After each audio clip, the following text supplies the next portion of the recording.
Hello there, beautiful. Welcome back to my channel. My name is Joesephyr, and welcome to another Should You Pull video for Dissidia Opera Omnia. Now, after the craziness of Spiritus and Tifa, we will next be looking at Llyud and his lost chapter, as well as the brand new FR that comes along with him. So if you'd like to know more about Llyud, his FR, Amidatelion, and their upgrades to their kit, and of course the event that comes with them, then stay tuned and keep on watching.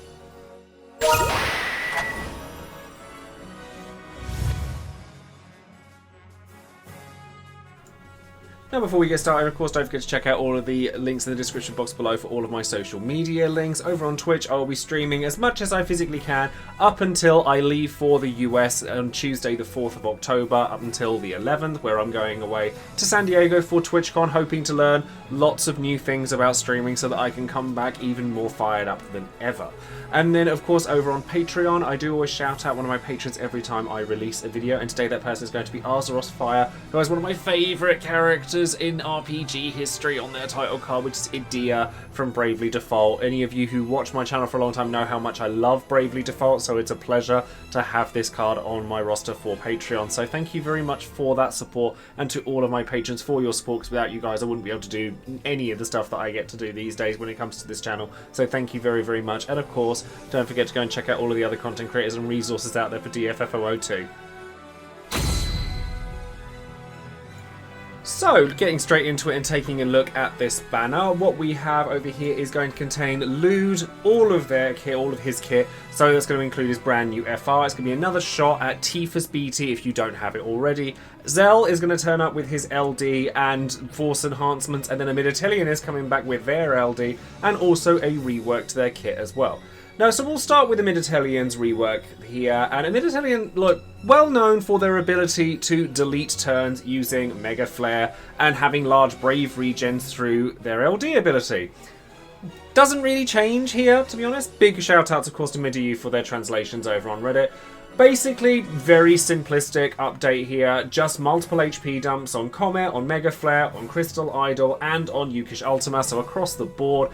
Crystal Idol's party-wide buffs just get stronger, which is the big regen depending on how many times you've used the LD. And now you get a bit of Brave HP damage up and a bit of attack up for the party as well. So they're providing a little bit more just support capabilities, but realistically the reason that you're using Amidatelion is that turn deletion from Mega Flare. Yukish Ultima, 4 HP dumps, slight recast gauge up. Pretty much all there is to it. It's nice to see that they finally get their HA plus armor, that they can be equipped with an Ultima weapon, but past that, it's not really an awful lot for Amidatelion, so it's a little bit of a miss, but particularly considering that a lot of veteran players already have access to their kit, and those that don't, I'm pretty sure they can live without it at this point. So now we can take a look at Llyud as well. Now, Lyud's thing is being a party-wide aura bot through his Stirring Melody buffs that come from his EX and Winged Warriors buffs that come from his LD, as well as being able to kind of hurt himself and then heal back that damage using his Lancet buff that he gets for himself, and just providing HP aura regens and also filling up party members' EX gauges instantly using his own EX. So he gets a rework here that basically does what you would expect to. He's quite a recent character, like sort of, you know, relatively speaking. So he doesn't get a huge amount in terms of like HP dumps, etc. Crimson Wings gets additional HP dumps added to it, but Aura Spear does not. His LD doesn't have any additional HP dumps added onto it, but the main reason that you use this is to max out his EX gauge instantaneously so that you can then use it to fill up other people's whilst also building up the fanfare, his fanfare buffs. And then his EX gets additional levels of his Stirring Melody or fanfare buff added onto it, so that you can have that from the get-go, and it's now got 5 levels instead of 3 at its maximum, and this increases your attack, your HP regen, your HP regen, your HP damage up, etc. So it's just nice numbers, and then the attack itself is now 4 AoE 100% damage sort of HP dumps here, so it's pretty good. Like, it's not anything super crazy, but it's decent.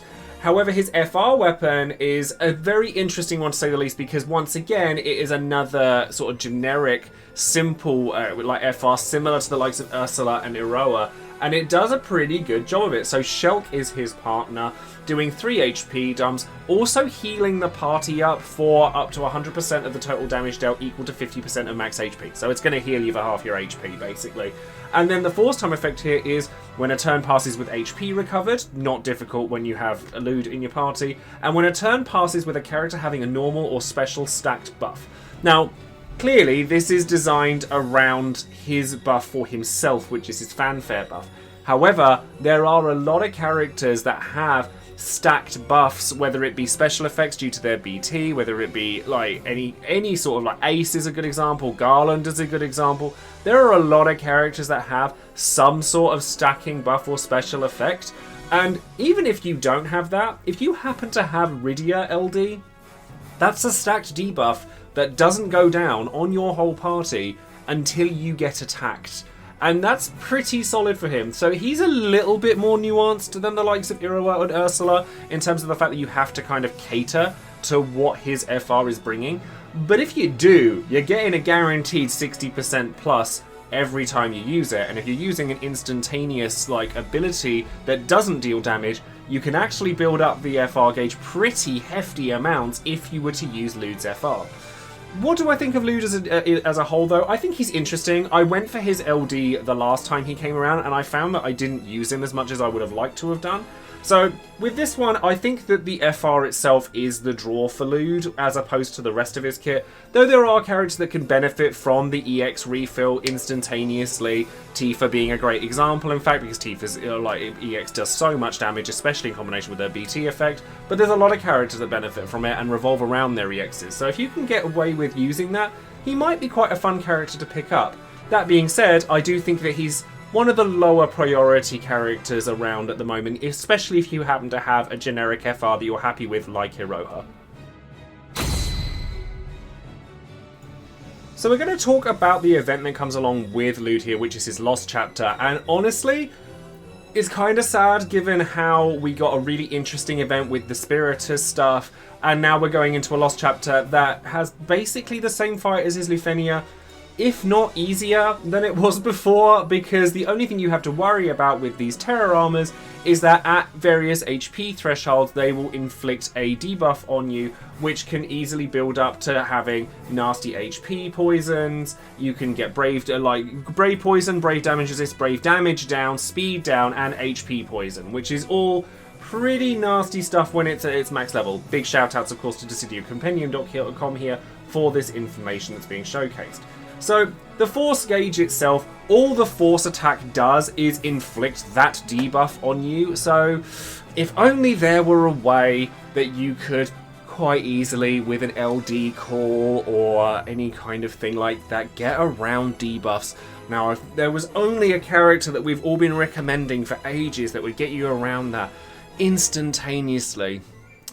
Anyways, once you've managed to get around that, it's a pretty easy ride. Like, there's not a lot you really need to worry about. Their HP, certainly in comparison to what we saw with the Spiritus event, is very low. Tifa, I've seen solo this event. It's not particularly difficult to go around and deal with it that way. And then if you wanted to use a defensive play, you want to make sure you at least are able to, like, withstand that debuff. Because once that's dealt with, the rest of the fight's kind of a cinch, and if you wanted to go around it with pretty much any instant turn character, whether it be Tifa, Tidus, Cloud of Darkness, Vayne, anyone will work for this. It's not a hard event. And now, of course, we have Would You Pull, the section of the video where you, the viewer, get your say on these banners and whether you're going to pull on them or not. So once again, a massive thank you goes out to my patrons, especially considering I had to ask everyone to do lots of banners all at once for me, because I want to try and get these videos done as much this week as I can, because I'm not going to be about next week to make them. So hopefully this all goes to plan and nothing changes too heavily, so that this all comes out okay. Anyways, going on to numbers, of the 100 plus people we asked, 4% of players said that they were going to use gems on this banner, 22% of people said they would use 100 or more tickets here, 52% of people said, sure, I guess, less than 100 tickets, and 22% of people said no thank you. Now, it's important to note here that this video and this poll was taken before Tifa was about, so obviously some people may change their minds depending on how their luck with Tifa goes if they're pulling on there. For me personally, I'm probably willing to throw some tickets at this, especially if I don't have T for BT by the time this comes out, because he's cool, like, Llyud's nice. I want Faris more, who comes after this, but I would like Llyud, like, I'd certainly like more reasons to use him than I've had previously, so if I were to get his FR, I'd be pretty happy about it. I'm not going to cry about it if I don't get it, though. So let's go into some comments. Cobalt Zork says, I'll be using tickets for Llyud. His FR is another one of those that isn't particularly powerful, but is very easy to fulfill the criteria for, having special effect, regenerating HP. So he's an easy slot into most teams. He's never going to be top tier, but he brings good auras, EX charging, and good enough damage for a support unit. Not much more that can really be said about him, really. The problem with him is that he's not up there with the support units we've been used to seeing recently, the likes of Charlotta and Luna Freya, that kind of thing. Particularly at this point where it doesn't necessarily have to be a damage dealer now to be desirable to have a burst, because the BT effects are just so darn powerful that you have to literally make excuses to use a character that doesn't have one at this point, and there's a reason that BTs are being thrown around everywhere in JP now, and I guess that this is a big part of it. Kellen says, Llyud has been fantastic fun for me to use simply because of his EX capabilities, and I've missed being able to use him as frequently as I once did. I'll try to ticket his FR because it's just about generic enough that I feel it can enable a lot of team compositions you might not normally expect, especially since his auras are pretty great and he can enable big damage dealers to do bigger damage numbers. Again, there's nothing wrong with Llyud. I just think that if you're looking for a path of least resistance type thing, there are a lot of BT-based support damage dealers, and FRs tend to be more geared towards the damage dealers than the support units nowadays. So yeah, it's nice to have the generic ones, but being honest with you, of the generic damage or the generic FRs that I've had with support units, the one I've used most has been Ursula, and I've used her twice because I'm more inclined to use the FRs of the damage dealers, so because they're designed to deal damage with them. However, I do think there's something to be said for FRs like this, as I've said previously with the likes of Yuri, or like with a lot of characters. It's nice to be able to open up like team compositions with characters you wouldn't use. Core was a great example of that. I spoke a lot about Core for his ability to support a character, but Core's pretty busted and Llyud's very good. There's a difference there. And then finally, this comment is from Tree Void here, and he says Llyud's FR is pretty generic and can work with literally the entire cast as long as you use Rydia LD Call. If you have Rydia Call, it does make him more desirable. There are other ways of doing this, but Rydia Call is just a one-stop shop. Yes, my Llyud is going to work. And generic plus 60% is nothing to scoff at. His ability to fill up the party's EX gauge is still unique and can work really well with certain team compositions. However, I'll only be spending about 100 tickets on this banner. I've got a few generic FRs at this point, and I'm planning to pull a lot of units in the next 2 months. And this is what it all really ultimately comes down to, isn't it? Like, are you going to be spending your resources on Llyud, or are you going to be spending it on somebody more specialised so that you get the most out of them? That's entirely up to you. High power stones are a pain in the backside in this game at the moment, and now that we're a few months into FR era, choices have to be made. I had a lot of power stones before we went into this era, and I don't now because I used them a lot in the early era, so I'm having to make choices too. So whether you go in on Llyud for that, that's up to you. So now, of course, we ask the question, should you be pulling for Llyud or Amidatelion or even Zell? I think Llyud provides good stuff. Like, you know, the kind of things you'd want from a support unit with an FR. You know, decent auras, some HP healing, something unique to bring to the table, because there aren't enough things that are unique across the roster these days. So being able to charge your other characters' EX gauges is kind of nice, and being able to charge it for yourself on tap through his LD. Sure, I like it. And the FR, it's generic enough to stand on its own. So if you wanted to like experiment with some fun combinations of characters who maybe don't have an FR yet, taking Llyud along with preferably a Rydia LD call to absolutely guarantee you're going to get it every time, it's going to give you 60% across the board every turn. And that's pretty darn good. But high power stones, the high power stone drow, it's a thing, and it's really frustrating at this point because there are a lot of characters like Llyud who are perfectly fine characters, but if you're not like flush with high power stones, are you going to go pulling for a unit that you're probably not going to use because you don't have 12 power stones to give them? Probably not. And there's loads of BT based support characters now, and that number's getting higher and higher, that you'd probably just take them instead, like Charlotta or Lunafreya, like I said before. You know, even characters who carry a BT plus effect like Warrior of Light can still increase your HP damage cap, because let's face it, that's the stat everyone cares about now. So the need for a character like Llyud is lessened by that, but if you want someone fun to experiment with and you maybe don't have your T for BT yet, something you could look at. The Amidatelion I think is fine. Like, you know, they still have their own niche. They're one of very few characters that can just delete a turn, and that's pretty damn good. And, you know, they're not the strongest character in the world. You're not going to expect millions of damage out of them. But, you know, being able to make an enemy unable to take turns is a thing. Is it as prevalent as it used to be? No, there are 1,000,001 ways to stop an enemy from taking turns nowadays. And delaying their turns also doesn't stop them from using attacks like on thresholds or when they get their force time up or anything like that. So, honestly, I wouldn't go pulling for Amidatelion now, but, you know, maybe people want some of these things. I just think this is a low priority banner for me. So that's everything for today's video. Thank you ever so much for watching. Let me know in the comments below what you guys think of Llyud and Amidatelion and whether you'll be pulling for them or not.